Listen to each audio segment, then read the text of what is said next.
Hey people, welcome to the channel. Stay for this one. I think it's pretty interesting. This is an American woman living in Spain, and she's explaining her experience with Spanish healthcare, especially compared to the United States. So if you're wondering how that is, how that goes, what kind of costs it could incur, and maybe if you're thinking of moving to Spain, moving to Europe, or just curious about how healthcare compares to your own country, well, stay for this one. As always, if you want to learn more about survival and preparedness, and so as to get ready for everything going on around the world, you may consider getting street survival skills as well as surviving the economic collapse, available in the links there below in Amazon. So this woman, she is living in Spain. She is paying for her social security and whatnot, and that also includes public health care, right? And that's what she ends up using when she has this experience. Being back home. Now I have a similar story from back home, except not from the ambulance route visa, because it can get really confusing. So now let's talk about my experience with public health care. So I, unfortunately, as you can see here, I have a compression sleeve on. I fell down the stairs at the gym. I have stitches in my elbow, and this was this past week. So I was at the gym and they mopped the floors right by the stairs and didn't put a sign up. So great, so wonderful. And I literally slipped and fell down the stairs, and I landed on the stair edge right on my back, on my spine, and then on my elbow. So I had gotten up and I was in instant pain, and I walked down the stairs. I was on the 3rd floor of my gym. I walked down the stairs to try and find Harry. He was down the 1st floor. And when I got to the middle floor, I realized that I actually could not make it down the stairs any farther. I had blood dripping down my arm. I was starting to feel really faint. And so I asked the worker for a Band-Aid. They took me to their back room. And when I was there, I started to really not feel well. And they asked if I had someone with me. I showed them a picture of Harry, and the guy went to go get him. And actually, I was by myself at this point in the staff room, and I was kind of scared because my back started to go in really, really, really bad pain. And when I tell you, I have not had cold sweats like this before in my life. I was completely just dripping down my head. I was freezing, shaking. That's pretty, shock, especially if you're bleeding, and there's people that are very sensitive to that sort of thing. So yeah, that's perfectly natural. I think I was going into shock, and my vision started to go. I couldn't really see anything. My throat got tight. I could barely formulate words or come up with sentences. And so by the time Harry got back, I was really not in a good way whatsoever. And we ended up asking the guy to call an ambulance just to check on me. I wanted to make sure I was okay. Obviously, in that moment, I was really not feeling well. After a few minutes, the ambulance arrived. The EMTs came. They checked me out. They said I needed stitches in my arm and that we had to go to the hospital. Now, if this exact same scenario was in the US, I would almost have anxiety, because I know that the cost of that ambulance ride from the gym to the hospital was going to cost me so much money. That could be anywhere from $500 if you're lucky to $2,000 or $3,000 for a very short ambulance ride from wherever you are to the hospital. Now here, I got an ambulance. I obviously do have public health care for my visa, and I gave them my information. They took me in the ambulance to the hospital, got to the hospital, went straight to a bed.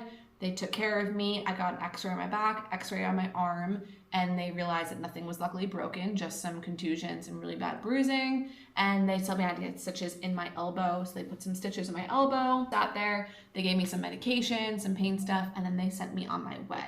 Now, when I was waiting to leave, they're like, hold on, we have some paperwork for you. And I was like, okay, this is my first experience, like hospital ambulance kind of thing. I've been to the hospital before on my own just to check out when I had kidney stones, but I'd never been brought with the ambulance to the hospital. So when I got the paperwork, it basically was just giving me a rundown of what they did, what they went over, and then my script for medication for pain stuff.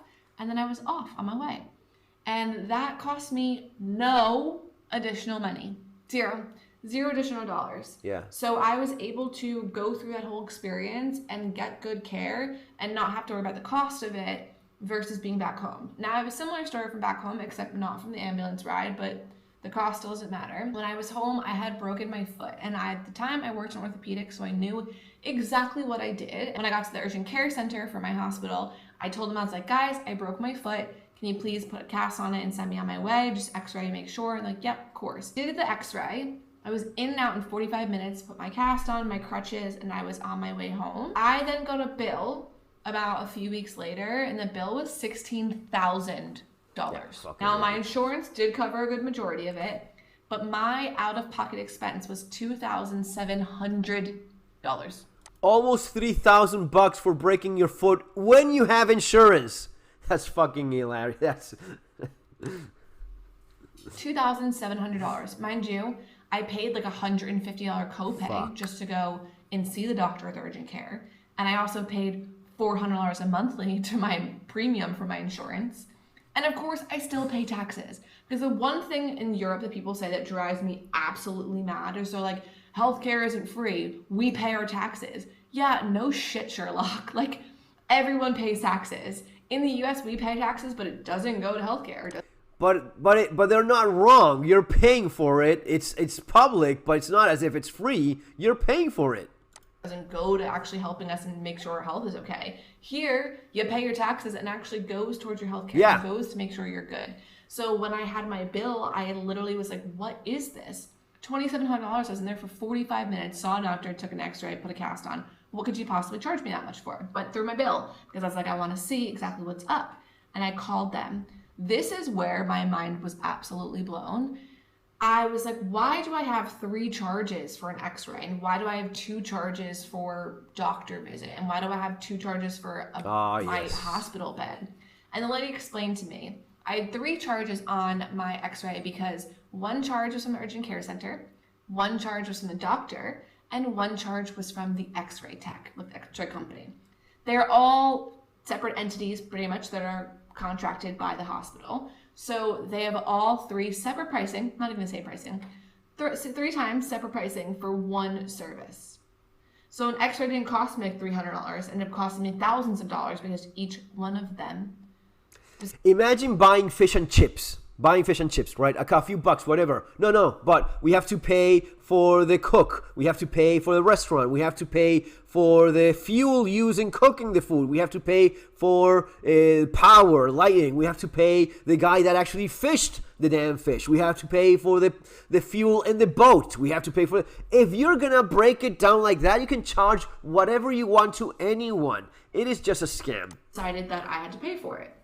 Same with my doctor visit care, my bedside care. The doctor charged me, urgent care charged me. They also charged me to sit on the damn bed, and the doctor charged me for my hospital bed. And there were multiple things on this list that were charged multiple times because each entity was charging me for it.